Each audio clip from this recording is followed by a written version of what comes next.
I quit caffeine and I actually survived. I've been a daily caffeine consumer for well over 30 years, and just under a couple of months ago, I quit caffeine completely. So I'm going to talk about why I decided to quit caffeine, how I did it, what that experience was like for me, and how I'm doing now. What are the results of this?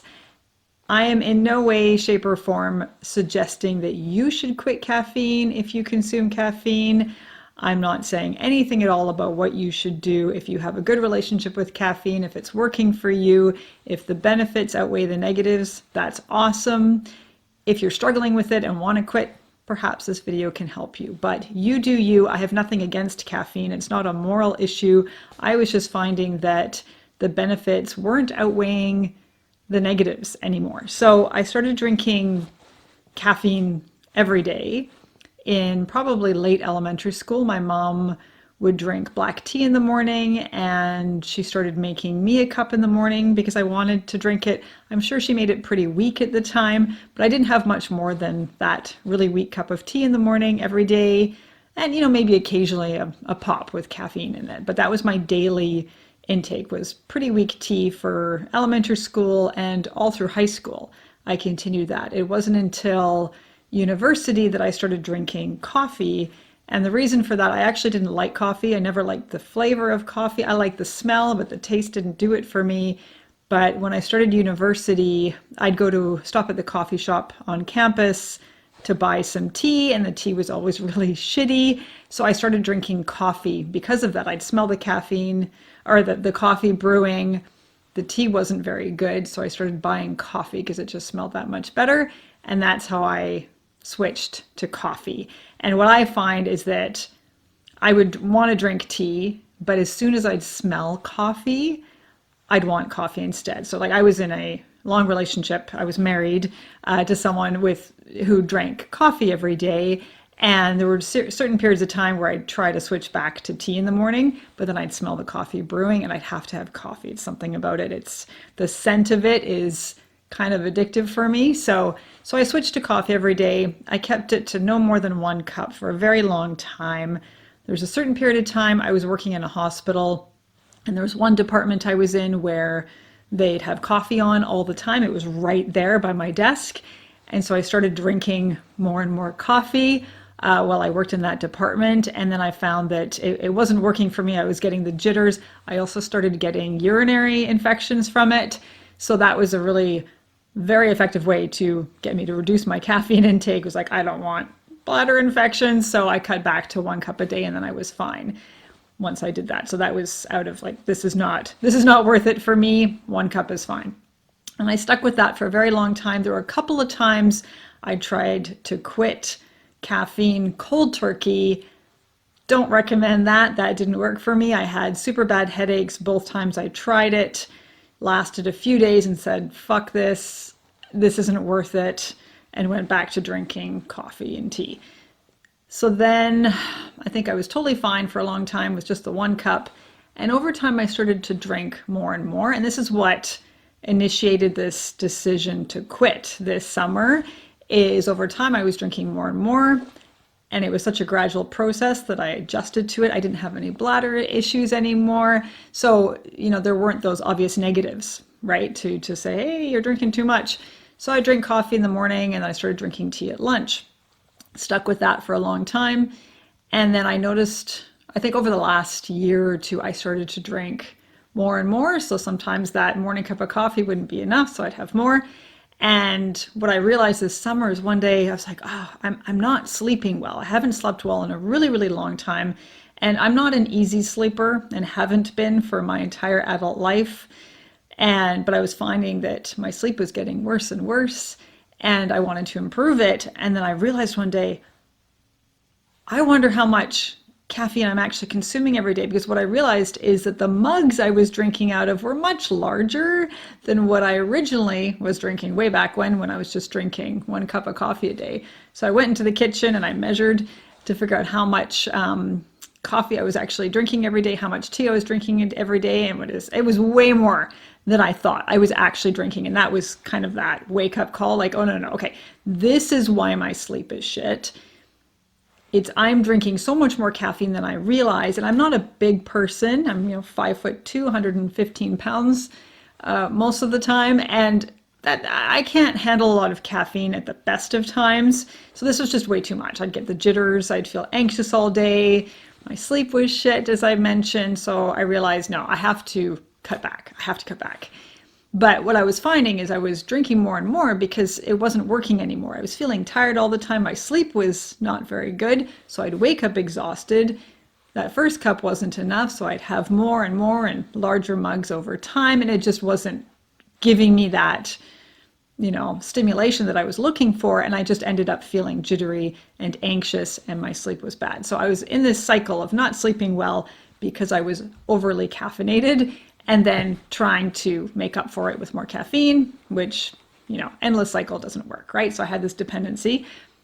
And so the first thing I did, so I weaned over 2 months, about 2 months, because I didn't want the headaches. I knew if I had the negative withdrawal symptoms, the side effects, I would go back to caffeine right away. I knew it wouldn't work. So I wanted to do this very, very gradually.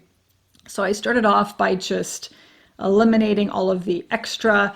So first thing I did was cut down to just 1 cup in the morning of coffee and 1 cup of tea at around lunchtime is when I used to have it. Kept to the same size mugs, the same strength of coffee, the same strength of tea. Over time also I was gravitating towards stronger brews and steeping my tea for longer to get more caffeine out of that tea. So I just kept that the same, but cut out any extra cups. And I kept to that for about a few days to a week just to adjust to that. That was actually totally fine. I didn't notice any difference. I think the extra caffeine, because I was drinking, multiple cups around the same time, a couple times a day, it was just too much caffeine at once. If I'd had it spread quite evenly throughout the day, it might have been harder. I might have noticed some fatigue and that kind of thing, but I didn't notice any changes at all. So that was totally easy.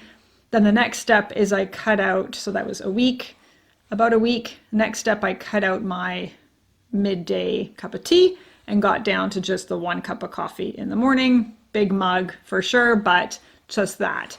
That wasn't bad, actually. I did feel more tired, no headaches. So this whole weaning process, I didn't have any headaches associated with cutting back on caffeine. I did have a headache or two, but it wasn't, the timing of it didn't indicate that it was related to the caffeine withdrawal or anything like that. It was totally separate, probably a virus or something, or I slept funny on my pillow. So I didn't have any headaches. I did feel more tired. So every time I'd cut down on my caffeine intake for the next few days, I would feel more tired. Absolutely. I would feel kind of, like groggy in the morning. I'd feel maybe a little bit irritable, not terribly so, but no headaches, which is great. So I was expecting that though, and every time I cut back on caffeine, I made sure that I didn't plan too much, do it over a weekend or do it during, a few days when I didn't have much to do, so I could lay low a bit, maybe have a nap, that kind of thing, get outside, get, sunlight, that kind of thing, so I wouldn't feel so tired. So I managed it okay. So I was totally fine getting down to 1 cup a day. The hardest part was actually cutting down from 1 cup of coffee to half a cup. And what I did there is I stuck with 1 cup a day only for about, I think 2 to 3 weeks. I wanted to do it super slow. So, give myself that first few days of feeling tired and then adjust to it, see how I felt, and then wait until I was totally used to it before cutting back again. So then what I did is I bought a batch of decaf coffee and I mixed it half and half with regular coffee. So I had half calf coffee. So then that was I was a month in to this weaning process. I switched to half calf coffee. So 1 cup of half calf coffee in the morning, equivalent to half a cup of coffee.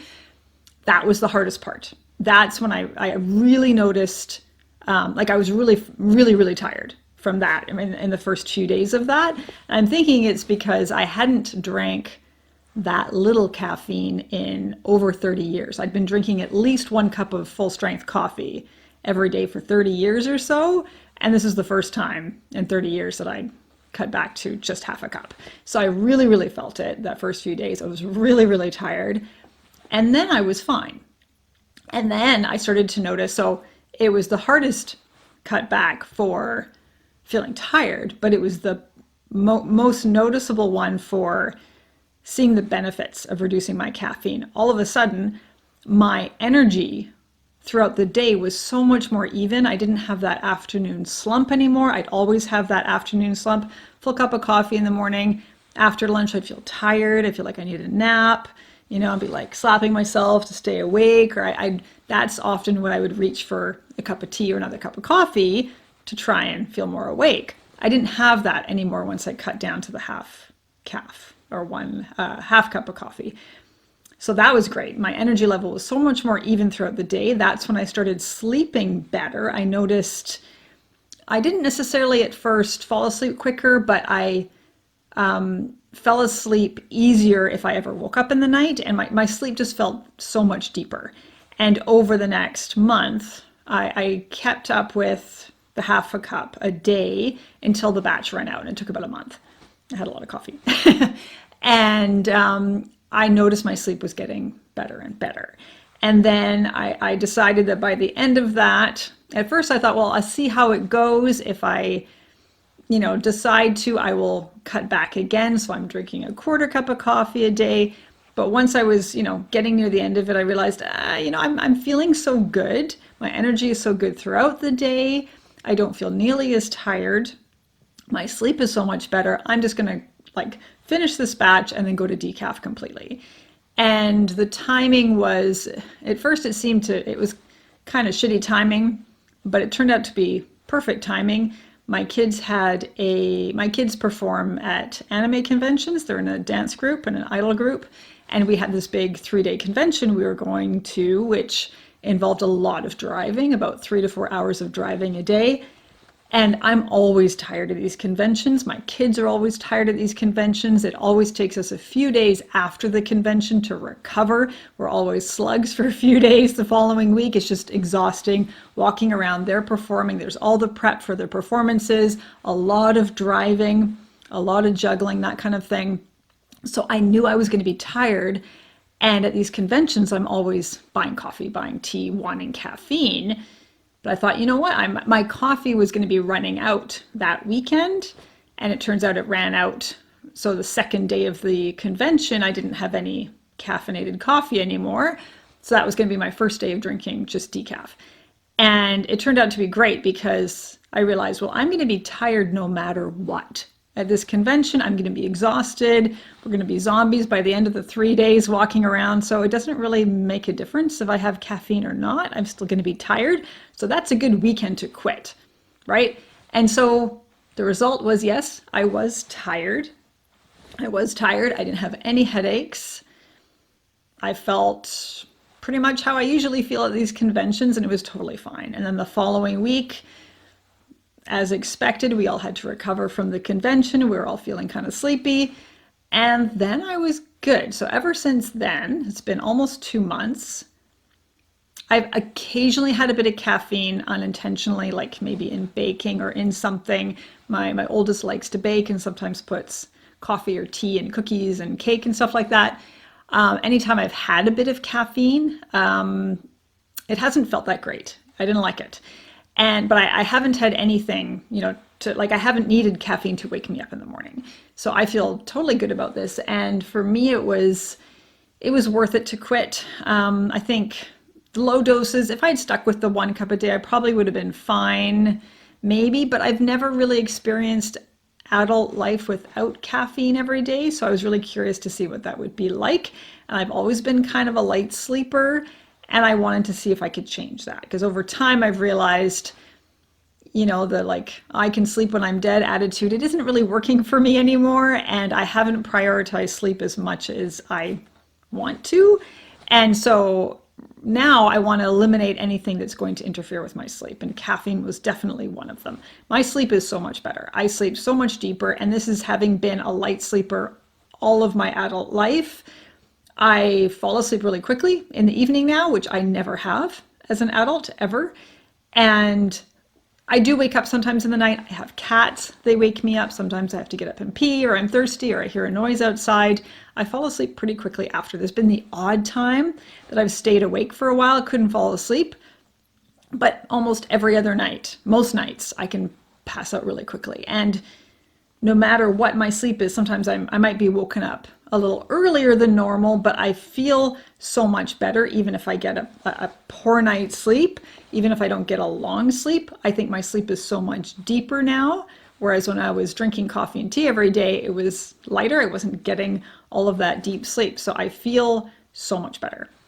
I am slow to wake up in the morning, but that's been a lifelong thing for me. Even as a kid, before I started drinking tea, I was slow to wake up in the morning. I remember weekend upon weekend, my dad would come in, rip off my blankets, rip open the blinds, get up, Sabrina, stop sleeping in. We're going for a hike, we're going skiing, we're doing something, sleep is for wimps, like let's get out and live our lives. And I always wanted to sleep in, always wanted to stay in bed, always had a hard time waking up in the morning. So I think that's just me. I like being up in the morning. I find I can't sleep in ever, really, unless I'm sick. But it takes a long time for me to get moving in the morning. So caffeine, I think, masked that for a long time, where I started to think, maybe I'm really, really a morning person. I have a lot of energy in the morning because I'm drinking coffee, but without it, it does take me a bit to get moving. I do like the morning though. I do like getting up, but I have more energy in the evening. I think that's probably a better time for me to do more active stuff and do more of my thinking and that kind of thing. So having accepted that though, I accept that it's going to take me a bit in the morning to get moving. That's just the way my body is. Then it's okay. I don't need that caffeine to kickstart me. So I do feel better. I am sleeping better. My energy level throughout the day has stayed really, really good. I don't get the afternoon slump unless I'm sleep deprived or I'm getting sick or that kind of thing. Then of course I will notice that. But otherwise, I can just kind of go all day. I don't feel this. I was feeling this low level anxiety all the time. I don't feel that anymore, which is great. I don't necessarily feel like caffeine can be really fun because you can get that hyperactivity, that manic thing going, and I don't have that now. So I kind of miss that. So there is that. There is a downside there. Caffeine can have its uses, right? And if it's working for you, great. For me, it wasn't working for me anymore. So I decided to quit. This isn't to say that I won't ever have caffeine again or ever drink it in the morning again, but for now it's working really well for me. And I really want to do everything I can to sleep well at night because it's such an important recovery exercise or activity. And my sleep was shit for so long. My sleep was shit. And the anxiety throughout the day, it's just not worth it for me. So for me, this is how I did it. It's worked well for me and we'll see how it goes. But I'm open-minded about this stuff. There's no rigid, there's no all or nothing. I tried it out. It was an experiment. I like the result of it. So I'm going to keep going caffeine free. So thank you for listening to this. If it's not working for you, I definitely recommend a slow weaning process. Drag it out as long as you can because the headache sucks. The withdrawal sucks. And there definitely is withdrawal symptoms. And one thing I did notice is initially when I cut back, before I cut down to half a cup a day, as I was cutting back, my sleep did get worse for a while. I felt like it was really hard to fall asleep at night. My sleep felt really light throughout the night, like way worse than it had been, and it wasn't good before. And it wasn't until I got to a really low intake every day that my sleep got like noticeably better. So, and apparently that's a side effect that can be a withdrawal symptom, is having shitty sleep temporarily. So something else to consider if you're considering quitting. You may feel more tired for a while. You may have shittier sleep at first. So all the benefits you're hoping for, it'll take a bit until it's out of your system. I think once you're completely caffeine free, it only takes up to 10 days, I believe, 9 or 10 days to get it totally out of your system, and then you're fine, you're reset. So for me, it worked for me. If you want to do it, great. If you don't, if caffeine's working for you, that's totally cool. Whatever works best for you. And I do encourage you to experiment though, to figure out what actually is good for you. What amount of caffeine, a little bit, a lot, none, try it out and see the results. So thank you for listening. I'm back to podcasting weekly. Let's hope I stick with this. But it's been a tumultuous ride the last couple of years, but I think I'm back. So thanks for watching and listening. Have an awesome day.